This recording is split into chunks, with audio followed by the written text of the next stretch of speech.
Alright, hello there guys, my name is Cole Johns, and I'm here to show you how to do confidence intervals from my statistics course this semester, Biz 230. And so this is the question we're going to be looking over today. It comes from the second sample exam we did this semester, and the question reads as follows. In a sample of 12 students, it was found that the average grade of Biz 230 was 75% with a standard deviation of 6.75. And we are asked here to build a 95% confidence interval around our estimate of the population's mean. And does the result help to conclude about whether it covers the true population mean and build a 90% confidence interval? And then we're going to compare these two. What is the difference between these two confidence intervals? So to start, I'm just going to take us over here to a drawing software so that I can show this question to you guys. So I've already taken all the information just to make this a little smoother, make it go a little bit faster. You'll be able to see where I grabbed this information from the question. So we have the sample size of 12, the average, where I'm going to label as x bar, 75, so that it fits in the equation here. The standard deviation, 6.75, and we're going to be looking at the 95% confidence interval. So this is the question that we have here, the equation. So we got x bar plus or minus t times the standard deviation divided by the square root of n. So the only thing that we don't have, just from the question, is this t value here. So to get the t value, you're going to have to subtract 1 from the sample size. And so we get 11 here. So we have 12 minus 1 equals 11. And then we're going to go over... we're also looking at the 95%, so we got to remember that. So we're going to go over to the t table here, look at 95%, and we're going to come all the way down to 11, where it says 2.201. So we're going to want to remember that number. We're going to be using that as we come over here. So 2.201.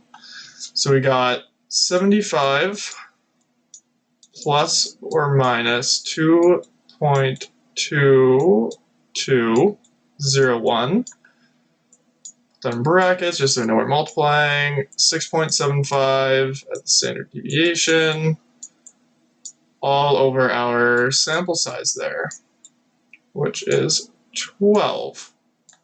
Alright, so this is the first part of the question. I'm just going to put a 1 here so we know, and then we'll do the second part after. So to do this here, I'm actually going to pull up a calculator. Let me just get that real quick. Calculator here. So I'm going to just make this a little smaller so that we can see our question at the same time. So what we're going to do here is we're actually going to start from the right. It just makes it a little bit easier. It flows a little better. So we're going to take this bracket here, 6.75 divided by, and we're going to put this in brackets as well, just so the calculator knows which way we're doing this. So 6.75 divided by the square root of 12. I don't know why that's in brackets there. Does it go through that number? Yes. Okay, so this will still work. We got 1.948557. Don't need to worry about that too much. And so then we're going to multiply that onto 2.201, as you see in the question here. And that's going to give us 4.28. But we're just going to say that that is 4.29 as we're working through this confidence interval. So 4.29, we're going to want to remember that we've got 4.29 plus 75 and 4.29 minus, or like at 75 plus or minus the 4.29. So we're going to do 75 plus 4.29, just to give you the visual there, it's going to equal 79.29. 79.29. So when laying this out, we're actually going to put this here, 79.29, as the added version of this, and then we need to subtract. So this is going to be 71.71, 75 minus 4.29. And, oh, doesn't look the best, but you know what that means.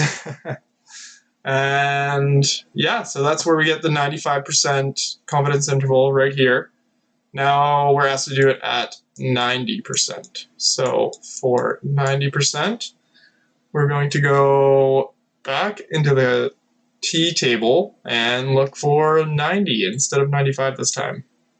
So we have 90 here. We're going to go back down to 11, just like we did before, and we have 1.796. So we're going to take that back over to the drawing. 1.796, I'll just put that here. 96, I'll put 2 there so we know that it's for question 2. And 2 there. So now we need to use our calculator again. We're going to put it back into this equation, so we're just going to change that to 1.796 as we change this. So I'll pull up my calculator here. And yeah, we're just going to do the same exact thing. 6.75 divided by, in brackets, square root of 12. Going to give us the same number, 1.94557. And we're going to multiply that by 1.796 as it shows in the equation here. And we get 3.49. So we're actually just going to do 3.5 here, just how the numbers work. That's how we're going to want to look at it. So 3.5, we're going to want to remember that. I'll put it here, 75 plus 3.5. We're going to have to subtract that also, as we did before. And now we're going to put this down at 78.5.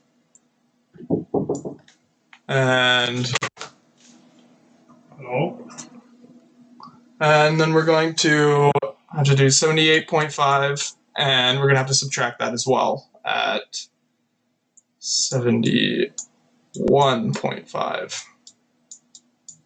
So there we have it. We have our 95% confidence interval up top here and our 90% down here.